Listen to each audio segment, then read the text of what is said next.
स्वागत है आप सभी का थुलुंग नर्सरी में। और यह है मेरा एडियम प्लांट जो कि मदर प्लांट है और इसकी वैरायटी है रोजी वैरायटी। इसी प्लांट से लेता हूँ मैं ग्राफ्टिंग के लिए साइन। ये बात तो आप सभी को बता रखी है मैंने।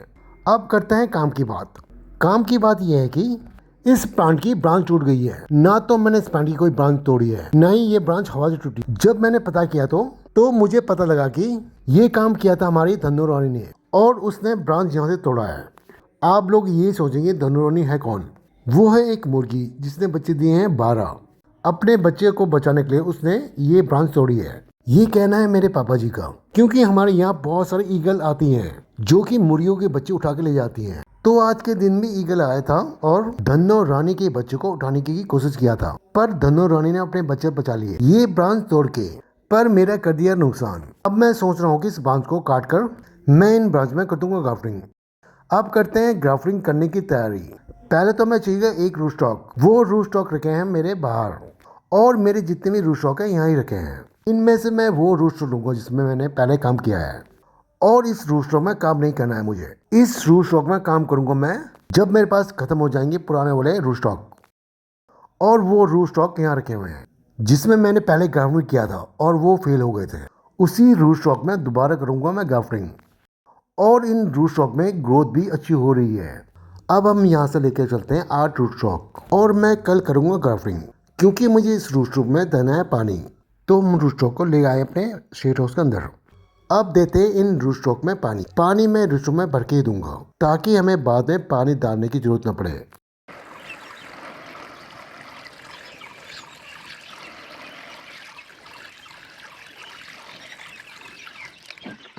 और मैंने इन रूट स्टॉक को दे दिया अच्छी तरह पानी। अब हम इंतज़ार करते हैं कल का। तो आज दूसरा दिन है। आज हम करेंगे ग्राफ्टिंग। और क्या क्या चीज़ चाहिए हमें ग्राफ्टिंग के लिए? तो सबसे पहले तो चाहिए होगा हमें ब्लेड, फिर उसके बाद चाहिए होगा हमें टेप, अब हमें चाहिए होगा पॉलीथीन, इसके बाद हमें चाहिए होगा सुतली और लास्ट में चाहिए हमें एंटी फंगस पाउडर। अब हमारा ग्राफ्टिंग के लिए सामान पूरा है। अब शुरू करते हैं ग्राफ्टिंग करना। तो ग्राफ्टिंग करने से पहले मैं बना लेता हूँ एंटी फंगस का लेप। उसके लिए मैं पहले लूँगा एंटी फंगस पाउडर, फिर मैं उस पाउडर में थोड़ा सा पानी डालूंगा। उसके बाद मैं उस ढक्कन को अच्छी तरह हिलाऊंगा।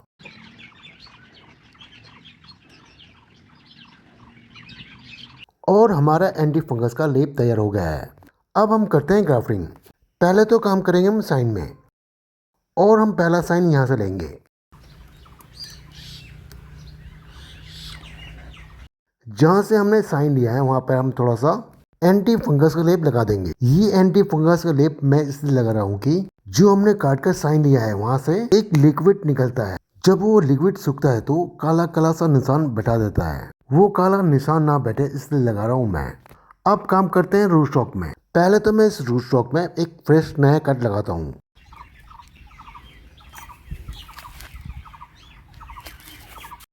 कट मारने के बाद हम देंगे वी शेप। पहले तो मैं इस रूट स्टॉक में एक तिरछा कट मारूंगा, फिर दूसरी तरफ से भी मैं तिरछा कट मारूंगा।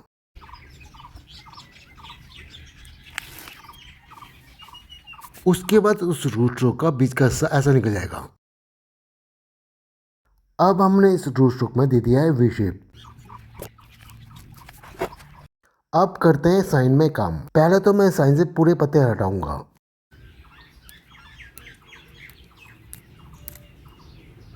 और मैंने साइन से पूरे पत्ते हटा दिए हैं। अब देते हैं साइन में वी शेप। पहले तो मैं साइन के इस साइड में तिरछा कट मारूंगा, उसके बाद मैं दूसरी तरफ भी तिरछा कट मारूंगा। अब हमारा साइन तैयार है रूट स्टॉक में लगने के लिए। अब मैं इस साइन को लगाता हूँ रूट स्टॉक में।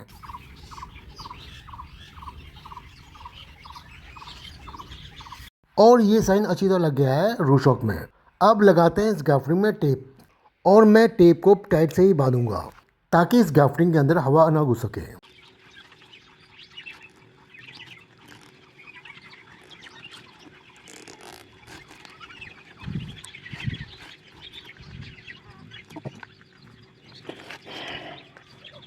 और मैंने इस ग्राफ्टिंग के ऊपर टेप बहुत टाइट से लगा दिया है। अब करेंगे इस ग्राफ्टिंग को हम पॉलीथीन से कवर।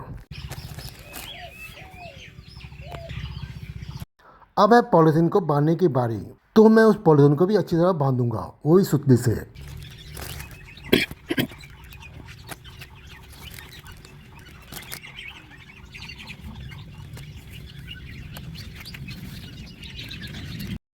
अब हमारी गाफरिंग हो गई है।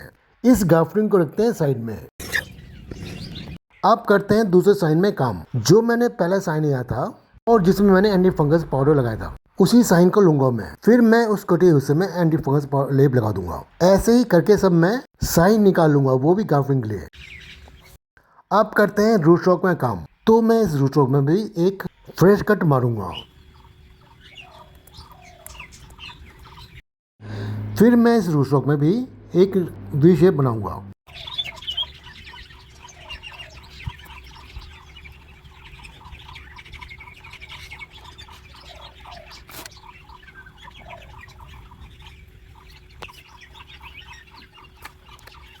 और मैंने इस रूट स्ट्रोक में वी आकार दे दिया है।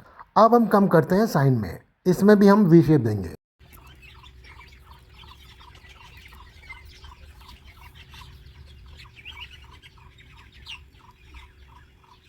अब मैंने इस साइन को रूट स्ट्रोक में लगा दिया है और हम लगाते हैं इस गाफरिंग में टेप।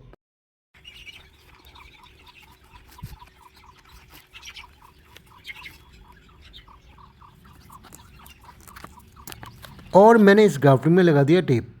अब हम इस गाफरिंग को कवर करेंगे पॉलीथीन से। फिर हम पॉलीथीन को अच्छी तरह बांधेंगे।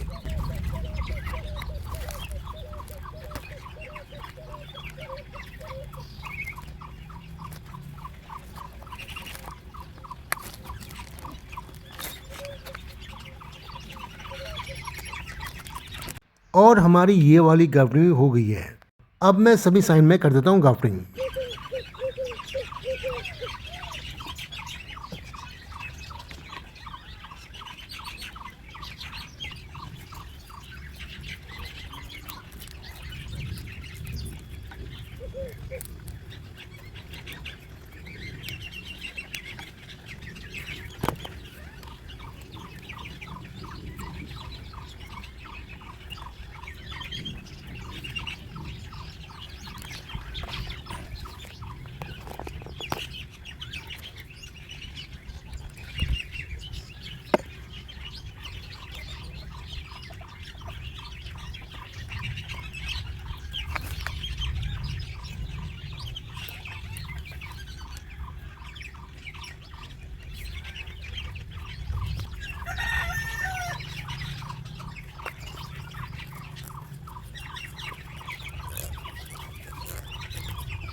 और मैंने सभी गाफरिंग कर दिया है।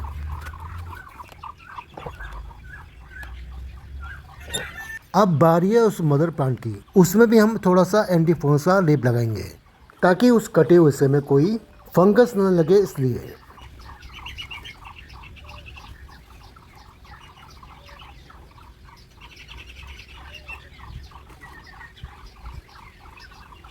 और मैंने मदर प्लांट के कटे हुए हिस्से में एंटी फंगस का लेप लगा दिया है। और हमारी गाफरिंग भी हो चुकी है। अब हम इस गाफरिंग को रखेंगे ऐसी जगह जहाँ पर सूरज की डायरेक्ट रोशनी ना आ सके, पर उस जगह में उजाला हो। और वो जगह है यहाँ पर। यहाँ पर सूरज रोशनी तो डायरेक्ट नहीं आती, पर उजाला रहता है यहाँ पर। ऐसी जगह ठीक रहती है गाफरिंग के लिए। अब मैं सभी गाफरिंग रख देता हूँ उधर।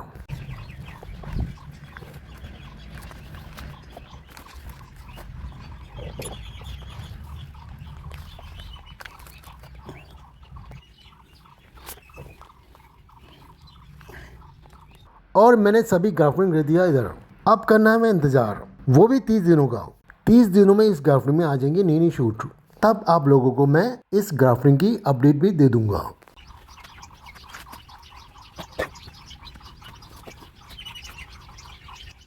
अब मैं ये वीडियो यहीं ख़त्म करता हूँ।